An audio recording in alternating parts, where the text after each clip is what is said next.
ये है डोडो चिड़िया, यानी कि डायनासोर की बहनें। और ये अपने भाई डायनासोर की तरह लाखों साल पहले विलुप्त नहीं हुई थी, बल्कि हाल ही में विलुप्त हुई। अगर इस चिड़िया की पुरानी हड्डी आप कहीं से भी ला दिए तो आपको 3 करोड़ रुपए मिलेंगे। क्या है कि इवोल्यूशनरी तौर पे बात करें तो बाकी कम दिमाग वाले चिड़िया अभी भी हमारे आसपास घूम रहे, जो कि आप देखते हो। पर दुनिया की सबसे स्मार्ट बर्ड डोडो दुनिया की सबसे बेवकूफ प्रजाति कैसे बन गई? इतनी बेवकूफ बन गई कि धरती से इसका नामो निशान मिट गया। इस बर्ड प्रजाति के साथ जो हुआ है ना, वैसा धरती में और किसी के साथ नहीं हुआ है। 0 to 0 की कहानी है इसकी। आराम की जिंदगी कैसे हराम की बन जाती है वो देखो। डोडो बर्ड पहले काफी मजबूत थे, हर चीज में बिल्कुल खूंखार। तो एक समय उनका झुंड माइग्रेशन कर रहा था हमारे वाले इंडियन ओशन जो है ना, उसी के ऊपर से। तब उन्हें जमीन का एक टुकड़ा दिखा जिसे आज हम मॉरिशियस कहते हैं। वो आइलैंड उनके लिए एक हेवन की तरह था, एक स्वर्ग की तरह। 1000 प्रकार के फल, 500 प्रकार के पेड़, और सबसे बेस्ट बात, कोई शिकारी भी नहीं था वहाँ पे। तो सारे डोडोज ने तय किया कि चल अब से हम यहीं रहेंगे, और सारी बर्ड्स माइग्रेशन करके वहीं पे बस गई मॉरिशस वाले आइलैंड में। और 40 लाख सालों तक वो प्रजाति वहीं पे रही। इतना खाना ठूसते गई कि डोडो बर्ड का हर एक नया जनरेशन पुराने वाले से ज्यादा मोटा होते गया, और उनका एक ही काम रह गया था, खाना सोना,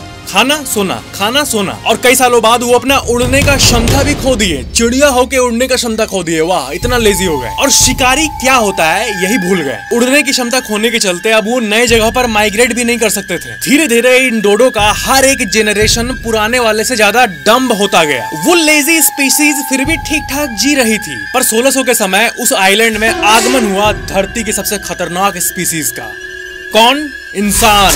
स्पेसिफिकली बोलूं तो अंग्रेज का। अब अंग्रेजों का तो आपको पता ही होगा, जहाँ जाओ वहाँ कब्जा कर लो। अंग्रेज अपने साथ कुत्ते, बिल्ली और बहुत सारे जानवर को उस आइलैंड में ले आए। शुरू में कुत्ते, बिल्ली और बाकी जानवरों को डोडो बर्ड ने कहा, हाय, हम ना यहाँ 40 लाख सालों से रहते हैं, दोस्ती करोगे? और वो डॉग का प्रजाति बोला दोस्ती, और उसको खाने लगा। इन डोडो बर्ड्स के जीन से ही मिट चुका था कि शिकारी नाम का भी कोई चीज होता है। इतनी आराम की जिंदगी ये लोग मिलियंस ऑफ ईयर्स तक जी चुके थे, तो जानवरों का सामना वो लोग नहीं कर पाए। और 1700s के समय ये प्रजाति हमेशा के लिए खत्म हो गया। अब तो खैर मॉरिशियस आइलैंड एक पूरा का पूरा देश है, लेकिन इसी मॉरिशियस आइलैंड में डोडो का आगमन और भागमन दोनों हुआ था। इसके हड्डी को लाके कई लोग 3-3 करोड़ रुपए कमाए हैं। तो आपको अगर डोडो बर्ड का हड्डी कहीं मिले तो म्यूजियम वालों को कांटेक्ट जरूर करना। जिस हड्डी को म्यूजियम वाले करोड़ों में खरीद रहे हैं 1800-1900 के समय, उसी को मॉरिशियस के लोग ब्लैक मैजिक के लिए यूज करते थे। जी हाँ, डोडो का जो हड्डी था वो एक वुडू इंग्रेडिएंट था। डोडो बर्ड मॉरिशियस के कल्चर में इतना डीपली रूटेड है कि वहाँ पर बच्चों को ये बताया जाता है कि डोडो का आत्मा आज भी वहाँ आता है और आज भी उस आइलैंड की रक्षा करते हैं। और किताबों में कहा जाता है कि उसका खात्मा एक कर्स यानी एक श्राप था मॉरिशियस के लिए। लाइक और सब्सक्राइब जरूर करना।